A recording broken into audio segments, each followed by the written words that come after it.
लाडकी बहीण योजना आणि लाडकी बहीण योजनेअंतर्गत जून महिन्याचा हप्ता पैसे कधी मिळणार, त्यासोबतच लाडकी बहीण योजनेअंतर्गत खरंच पुन्हा एकदा नव्याने ई-केवायसी सुरू होणार आहे की नाही। कारण लाडकी बहीण योजनेचा ई-केवायसी संदर्भातील GR काय सांगतो की प्रत्येक वर्षी महिलांनी जून महिन्यामध्ये लाडकी बहीण योजनेअंतर्गत ई-केवायसी करणे बंधनकारक होते। मग ही ई-केवायसी वेबसाईट आता परत सुरू होणार आहे का? आणि सर्वात महत्त्वाचा मुद्दा म्हणजे जून महिन्याचा हप्ता नक्की कोणत्या लाडक्या बहिणींना जमा होणार आहे? ज्या लाडक्या बहिणींना आता मे महिन्याचे पैसे आले नाहीत त्यांच्यासाठी काय पर्याय आहे का?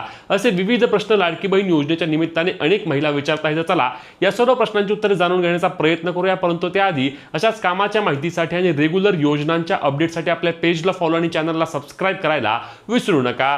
तर लाडक्या बहिणींनो, पैसे कधी मिळणार? अनेक लाडक्या बहिणींचा एक महत्त्वाचा प्रश्न असतो की आमचे पैसे कधी येणार, 1500 रुपये कधी येणार? याच महिन्यामध्ये लाडक्या बहिणींच्या खात्यावरती जून महिन्याचे पैसे येणार का? कारण सध्या काय आहे, सध्या राज्याचे पावसाळी अधिवेशन सुरू आहे आणि या पावसाळी अधिवेशनाच्या पार्श्वभूमीवर आपण पाहिलं होतं की जी विरोधी पक्षाची पत्रकार परिषद झाली तेव्हा त्यांनी एक मागणी केली होती की लाडकी बहीण योजना अगदी चुकीच्या पद्धतीने चालू आहे, महिलांना वेळेवर पैसे मिळत नाहीत, लाडकी बहीण योजनेमधून अनेक महिलांना अपात्र केलं गेले, कोणत्याही महिलांना अधिकृतपणे माहिती न देता महिलांची नावे यादीतून काढून टाकण्यात आली आहेत, अशा विविध बाबींवर त्या ठिकाणी बोललं गेलं। आणि म्हणूनच लाडक्या बहिणींच्या खात्यावरती याच महिन्यामध्ये म्हणजे जून महिन्याचा हप्ता जून महिन्यामध्येच मिळणार का, हा देखील एक महत्त्वाचा प्रश्न असणार आहे। तर चला या संदर्भातील माहिती तुम्हाला लगेच सांगतो। तर बहिणींनो किंवा महिलांनो, या प्रश्नाचं सर्वात महत्त्वाचं उत्तर म्हणजे लाडकी बहीण योजनेचा जून महिन्याचा हप्ता जुलै महिन्याच्या पहिल्याच आठवड्यामध्ये लाडक्या बहिणींच्या खात्यावरती वितरण पार पडेल। म्हणजे वितरण पार पडेल म्हणजे पैसे पहिल्या आठवड्यात येतील का? तर पहिल्या आठवड्यात पैसे येणार नाहीत।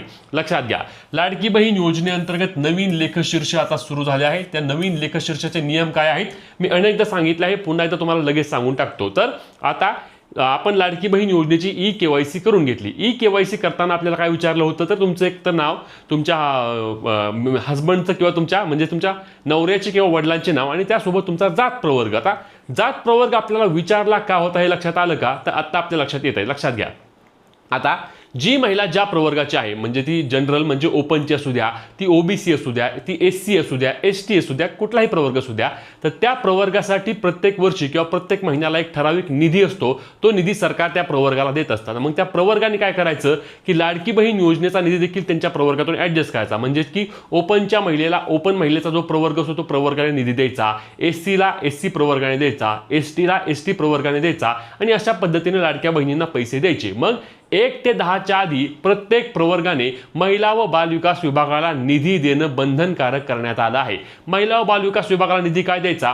तर महिला व बालविकास विभागाकडे काय आहे? तर महिला व बालविकास विभागाकडे यादी आहे, लाडक्या बहिणींची यादी आहे। मग महिला व बालविकास विभाग काय करतं, ज्या महिला पात्र आहेत त्यांचे पैसे ट्रान्सफर करण्यासाठी डीबीटीच्या माध्यमातून प्रक्रिया पार पडतं आणि ही डीबीटीच्या माध्यमातून जी प्रक्रिया पार पडते यासाठी महिला व बालविकास विभागाला निधी मिळतो आणि तो निधी मिळाल्यानंतर महिला व बालविकास विभाग डीबीटीच्या माध्यमातून थेट महिलांच्या खात्यावरती लाडकी बहीण योजनेचे पैसे वितरित करतं। डीबीटीच्या माध्यमातून वितरण होतं म्हणजे काय होतं, तर 10 ते 15च्या दरम्यान लाडक्या बहिणींच्या खात्यावरती पैसे जमा होतात।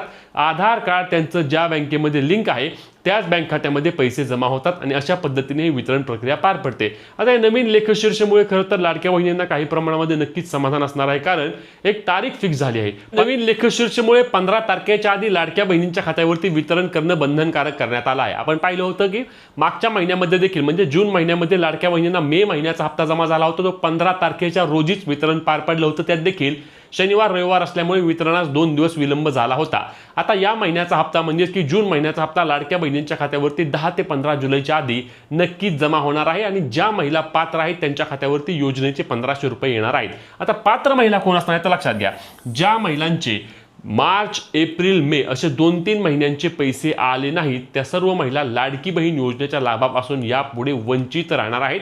कोणत्या ना कोणत्या कारणामुळे तुम्हाला त्या ठिकाणी आता अपात्र केलं गेलंय। आता याबाबत माझं अनेकदा सांगून झाले, पुन्हा एकदा सांगतो की तुम्हाला जर तुम्ही अपात्र का झाला हे तपासायचं असेल तर महिला व बालविकास विभाग अधिकारी पंचायत समिती कार्यालयामध्ये जायचं आणि त्यांना तुमचा आधार नंबर सांगायचा, माझी लाडकी बहीण योजनेचे पैसे बंद झाले आहेत, ते त्या ठिकाणी चेक करतील आणि तुमचे पैसे का बंद झाले आहेत ते तुम्हाला सांगतील योग्य कारणास्तव। आता अनेक महिलांचं मत आहे की आम्ही अटी व निकषांमध्ये पात्र आहोत, आम्ही ई-केवायसी देखील केली आहे, तरी देखील आमचे पैसे का बंद झाले आहेत, तर लक्षात घ्या, अशा वेळी तुमचं कोणतंही डॉक्युमेंट चुकलं असेल किंवा तुमच्याकडून अपलोड करताना काही माहिती चुकीची गेली असेल तर ती माहिती कदाचित ते अपडेट करून घेतील आणि ती अपडेट झालेली माहिती एकदा पोर्टलला मिळाली की तुमचे लाडकी बहीण योजनेचे थांबलेले पैसे मिळू शकतात. परंतु हे ऑनलाईन तक्रार नोंदवून किंवा अंगणवाडी सेविकांकडे जाऊन तुमचं आता हे काम होत नाही. तर याची आता पूर्ण अधिकार जे आहेत ते महिला व बालविकास विभागाचे अधिकारी जे असतात ते पंचायत समितीमध्ये, जिल्हा परिषद, महानगरपालिका, तुम्ही जिथे येतात त्या ठिकाणी जाऊन तुम्ही चौकशी करू शकता आणि तुमचे लाडकी बहीण योजनेचे पैसे का बंद झाले आहेत ते तुम्हाला सांगणार आहेत. आता